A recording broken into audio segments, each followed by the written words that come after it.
jatuhkan. Naudzubillah min dalik ya. Naudzubillah min dalik. Coba kita lanjutkan lagi kaum muslimin. Coba kita lanjut. Saya tetap akan keliling Indonesia. Keliling Indonesia? Untuk apa?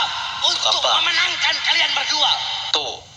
Untuk apa? Untuk memenangkan kalian berdua. Seolah-olah manusia satu ini memiliki kehendak setara Tuhan, bisa memenangkan orang yang dia pilih. Allah, ini kata-kata atau kalimat, saya akan keliling Indonesia untuk memenangkan Anies. Ingat di sini kalimat memenangkan. Seolah-olah dia memiliki kehendak setara Tuhan, teman-teman. Bukan insya Allah. Kalau Allah mengizinkan, kita akan berusaha berikhtiar untuk memenangkan Anies Baswedan. Bukan begini kalimatnya. Akan memenangkan.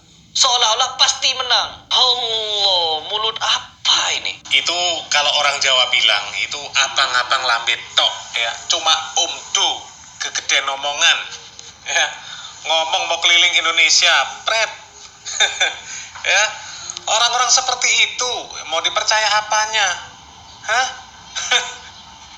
La ilaha illallah ya. Buktinya nggak ada, nol buktinya. Mana keliling Indonesia? Hah? Ya, coba kita lanjutkan lagi kaum muslimin. Lanjut lagi. Sekuat tenaga saya. Tenaga. Keringat saya tumpahkan. Keringat tumpah. Darah pun siap saya tumpahkan. Siap darah ditumpahkan. Untuk memenangkan kalian. Karena kalian adalah hasil pilihan dari ijtima ulama. Waduh, ijtima ulama. Ulama yang mana? Pak Taufik Assegaf yang kalian anggap ulama, Pak Bahar Smith, Pak Rizik Syihab, dan ulama-ulama yang lain yang kalian anggap itu sebagai wali-wali Allah, ya. Aos, sok-sokan ngirim malaikat, dan pada kenyataannya malaikat-malaikat yang dia kirim tidak bisa membendung suara Prabowo. Entah suara Prabowo ini dengan kecurangan dan lain sebagainya, apakah malaikat-malaikat yang dikirim itu tidak bisa memenangkan Anies? Allah, saya akan keliling Indonesia untuk memenangkan Anies Baswedan. Karena apa? Anies Baswedan itu Imam Mahdi. Karena apa? Anies Baswedan itu yang terbaik. Saya tahu kalau Anies Baswedan itu orangnya kritis, orangnya berpikiran maju, orangnya akademis, tetapi ternyata dia juga muhibbin, ya, mukibin Habib ini. Dan tidak mungkin orang yang didukung oleh Tuhan palsu ini bisa menang. Tidak mungkin. Pokoknya tidak akan menang. Makanya saya menyebutkan Anies seharusnya sembuh dari penyakit lamanya. Tapi apa? Masih saja seperti itu. Membawa-bawa malaikat, membuat fatwa-fatwa pengikutnya wajib milih Anies. Dosa kalau gak milih Anies. Apa itu? Ini lagi mau jadi Tuhan ini. Sudah mendahului Allah. Sedangkan apa peringatan dari Allah? Qad ja'alallahu likulli syai'in qadir. Ini kata Allah, segala sesuatu sudah ditentukan oleh Allah Subhanahu wa Ta'ala. Dan seolah-olah Bahar Smith ini memberikan statement kalau dirinya setara Tuhan, mampu memenangkan siapapun yang dia pilih, akan keliling Indonesia untuk memenangkan. Allah, tidak ada kalimat ikhtiar. Harusnya ada kalimat ikhtiar dan ada kalimat insya Allah. Kalau Allah berkehendak, enggak kalau dibablas langsung memenangkan Anies. Inilah yang patut kalian sadar. Kenapa Anies Baswedan tidak menang? Kenapa Anies Baswedan kalah? Karena orang-orang seperti ini yang mendukungnya. Orang-orang halu ini. Mereka ini seolah-olah menjadi orang yang paling mulia, paling suci, paling wali, paling dekat dengan Allah, paling makrifat, sampai-sampai ngirim 1 juta malaikat, sampai-sampai mewajibkan Anies menang, sampai-sampai bawa Al-Quran, bawa ayat, bawa hadis, bawa ini, bawa itu. Dan ujung-ujungnya ngibul semua. Suara goib. Lanjut dulu. Gedek saya ya bang. Tapi kalau nanti kalian jadi presiden, kalian khianati bangsa, khianati rakyat, khianati agama, khianati ulama. Demi Allah, saya Anies Smith orang yang pertama melawan kalian untuk turun dari kursi kepresidenan kalian. Sontoloyo,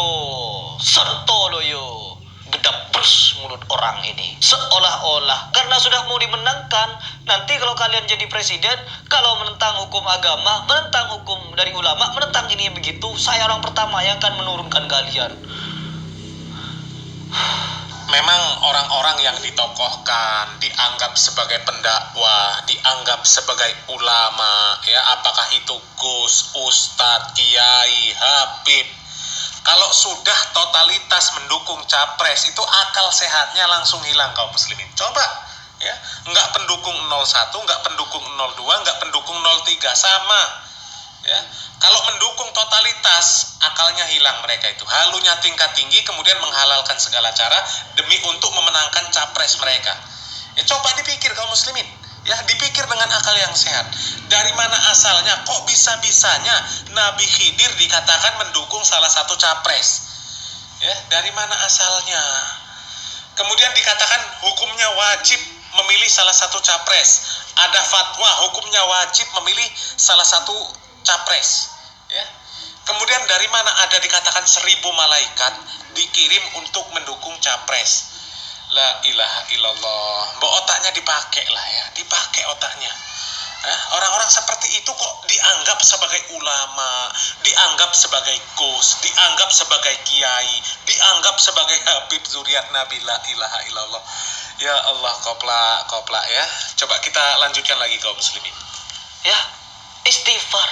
Bahar, Anda harus istighfar. Anda itu seolah-olah Anda itu calo akhirat. Ente beragama atau ente ingin membuat agama? Seenak jidat juga berfatwa. Barang siapa yang membaca surat Yasin dengan cara begini begitu, kelak ketika dia mati di akhirat akan mendapatkan istana. Dan di dalam istana itu ada 9 kamar. Dan di antara 9 kamar itu ada 90 kasur. Dan di antara kasur-kasur itu ada berapa bantal begitu. Dan di bantal-bantal itu ada ribuan bidadari. 90.000 bidadari. Begitu katanya.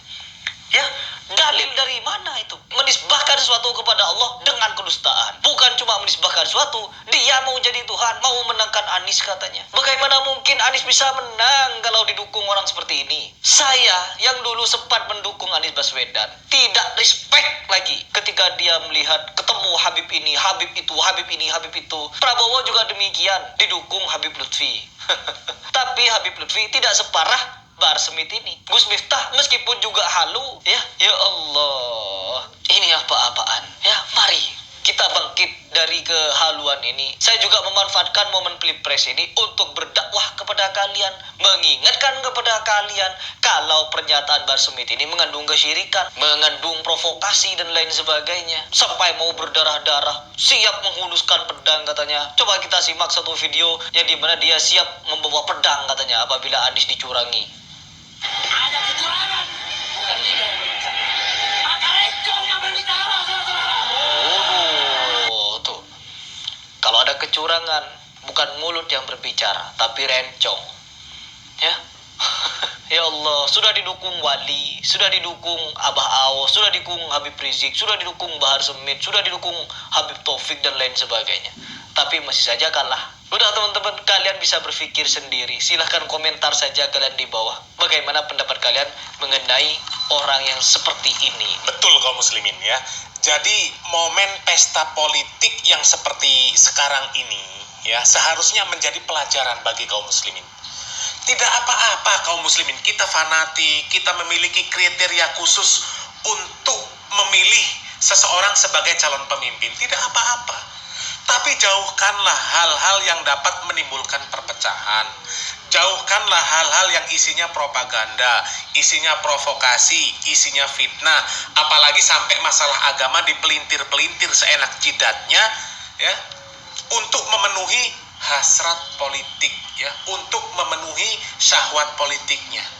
Dan juga sekaligus mudah-mudahan ya, momen politik ini menjadi filter bagi kaum muslimin untuk ke depan nanti bisa lebih selektif di dalam menokohkan seseorang sebagai tokoh agama ya.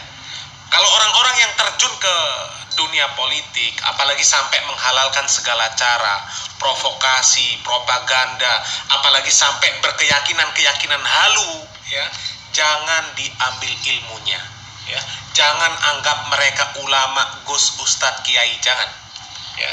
Tapi kalau ada orang yang dinilai sebagai tokoh agama, apakah itu gus, apakah itu ustadz, apakah itu kiai, apakah itu habib, yang mereka hanya memberikan penjelasan, memberikan saran kepada masyarakat supaya memilih calon pemimpin yang baik, dijelaskan kriterianya, tanpa dia ikut dalam euforia politik, tidak menggunakan panggung-panggung dakwah mereka untuk membahas masalah politik, tidak ikut kampanye menyuarakan pemenangan salah satu pasangan politik, maka ikutilah yang seperti itu.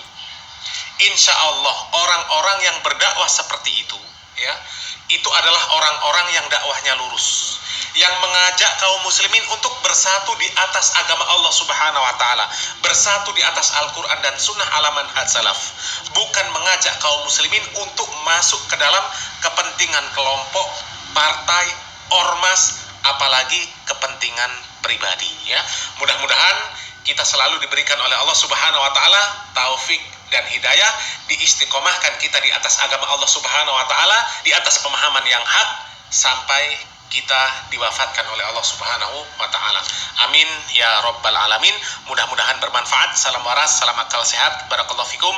Wassalamualaikum warahmatullahi wabarakatuh.